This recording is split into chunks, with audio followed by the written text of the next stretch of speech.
The air was thick with the smell of fresh paint and fresh anxiety. I stood there awkwardly watching my husband unpack boxes, wondering if I should help or just stand around looking useless. Hey, come on now. Don't look at me like that. You go get unpacked. I'll handle this. Graduate school, then a PhD, then tenure. Mark, we need to talk about the backyard. Do you think it would be possible to put in a swing set? He looked up from his book, surprise etched on his face. We had a deeper connection, a stronger bond, and a pile of paperwork. To be honest, I'd never felt so sure about anything in my entire life. Sure, we didn't end up in the house I'd envisioned, but we ended up somewhere much better, someplace called reality. And reality was this: our relationship was saved, our communication was honest, and our love was real. Maybe it wasn't the happily ever after I dreamed of, but it was a happily ever after nonetheless. Yeah, sure. Why? I took a deep breath. Because I want a swing set. I want a family. I want this to be our forever home. But in order for this to be our forever home, we need to be honest with each other. Tears welled up in my eyes. And I can't pretend anymore, I'm sorry. Mark got up, crossed the room, and cupped my face in his hands. Hey, it's okay. You don't have to pretend. I get it now. I'm sorry, honey. I didn't realize how you felt. I just thought you liked houses. I nodded, tears spilling down my cheeks.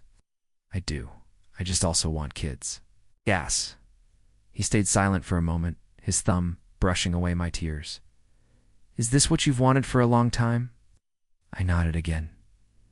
Then why didn't you say something? I'm sorry. I was afraid of losing you. I'm afraid of losing us. I was afraid of losing you too. But maybe losing this house is worth saving our marriage. His words hit me like a punch in the gut. He was right. We bought this house together, but we can sell it. We built our lives around this place, but we can move. But I wasn't ready to lose him. I wrapped my arms around his neck and hugged him tight. Don't leave me, I whispered. I'll never leave you, he promised. In fact, I was so focused on my career that I barely gave relationships a second thought. But Mark changed all that. We both agreed that it was the best decision we'd ever made. We sold the house within days and moved into a smaller, cheaper place. It wasn't our forever home, but it was honest. And that's when the truth hit me. I hadn't wanted that house because it was our forever home. I'd wanted it because I thought it could be filled with children. I hadn't wanted the picket fence because I envisioned Mark and me growing old together. I'd wanted it because I dreamed of little hands leaving footprints in the cement. The truth was I'd always wanted kids, and I'd convinced myself that Mark did too. It was selfish, naive, and completely unfair to him. I owed him an apology, a real one, not this fake promise of working things out. I found him in our new apartment, unpacking yet another box, and sat down next to him. Mark, I'm so sorry. I kept lying to you. I'm sorry we wasted all that money. I'm sorry I pressured you.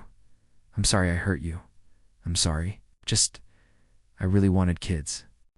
It's okay. We're okay, he said, squeezing my hand. We just need to figure out what we want, together.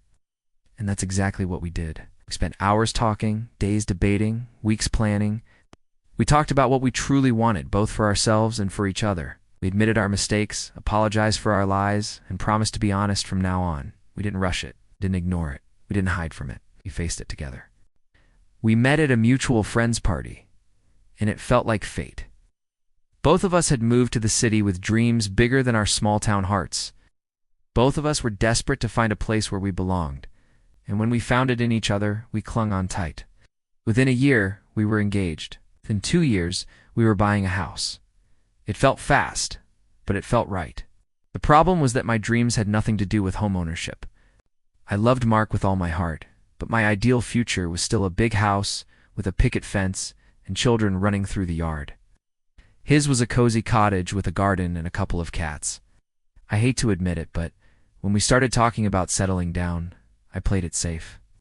I didn't want to hurt him or jeopardize what we had, so I hid my real feelings.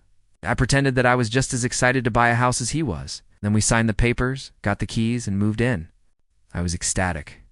Well, at least I pretended to be. Mark had no idea how conflicted I was. How could I tell him that I didn't just want a house? I wanted a family, a home filled with children. not knickknacks. How could I explain that when I saw rooms full of furniture? I imagined cribs. How could I make him understand that I didn't want a pet cemetery in the backyard, but a playground? The first few weeks passed in a blur of unpacking and decorating. I plastered motivational quotes on the walls, picked up color swatches, hung up family photos. I tried to make this house a home. Meanwhile, Mark was busy setting up his study, organizing his records, and checking his tools. I don't blame him. These were his dreams coming to life, too. But as the days went by, my unease grew. I noticed that most of our conversations revolved around fixing, upgrading, and improving the house. I'd occasionally bring up the backyard, and Mark would immediately launch into a lecture about sprinklers and topsoil.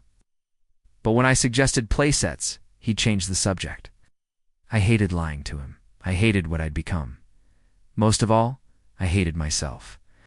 I'd convinced myself that this is what I wanted too. That I was happy, but behind closed doors, I'd cry. I poured all my energy into making Mark happy, into keeping the peace, into creating a life I didn't want. Now, standing in the middle of our new dining room, surrounded by boxes, I realized I couldn't keep doing that. He flashed me a smile, that disarming grin of his that somehow always makes me melt a little, but I couldn't help it. This move has been my idea. Our new home was twice the size of our old apartment and half the price. But now that we're actually here, a wave of uncertainty crashed over me. Was I making a mistake? Mark must have seen the worry crease my forehead because he came over, tucked a strand of hair behind my ear and said, "It's going to be great. Look, we're halfway done, and it already feels like home." I forced a smile and tried to believe him. But even as I started unpacking, I kept replaying snippets of conversations from the past week. The concerned looks from my boss when I told her I had to leave early to deal with a plumbing issue. The pitying glances from my parents who said things like, "Well, at least you'll have plenty of room for a nursery." And the snide remarks from Debbie, our favorite busybody cousin, who made sure to let us know that. Quote, "It's a shame that realtors don't get paid for empty bedrooms." All of it threatened to push me off balance. Before I met Mark, I was so sure about where my life would be in 5 years. That evening, I brought up the topic again, carefully choosing my words. In the following weeks, we scrambled to list our house for sale and find a new apartment. In the end, we decided to stay together, but our marriage wasn't the same. We had boundaries, compromises, and responsibilities. If you like this video, you have to subscribe. Otherwise, I'll never talk to you again. Okay, no, I'm just kidding, but seriously, don't be shy. Hit that button. We've got more chaos, laughs, and randomness coming your way. From wild stories to weird moments, it only gets better. Your support means the world to me, and it keeps the coffee flowing. So don't be a stranger. Drop a comment. Let's chat. I actually read them. New videos every week, and they're only getting crazier. So stick around or miss out. Your call.